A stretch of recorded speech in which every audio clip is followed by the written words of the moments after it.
కొంతమంది భవిష్యత్తులో మనం 5 lakhs పేమెంట్ అయిన తర్వాత దాన్ని ఎక్స్టెన్షన్ చేసుకోవటానికో పై ఫ్లోర్ కట్టుకోవటానికో వాళ్ళకి ఏమైనా ఆప్షన్స్ ఉంటే కట్టుకోనండి, మనకేం అభ్యంతరం లేదు.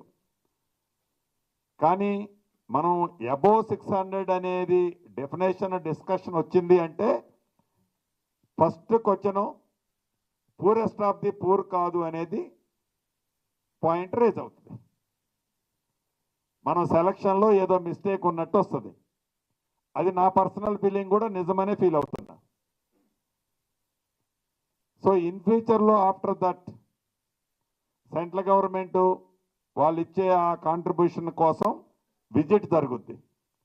విజిట్ జరిగేటప్పుడు నువ్వు 1000 square feetలో 2000 square feetలో ఇది ఇందిరమ్మ ఇళ్ళను చూపించను అనుకో, మిమ్మల్ని అధికారుల్ని నన్ను ఇట్లా పైకి కిందికి చూస్తాడు.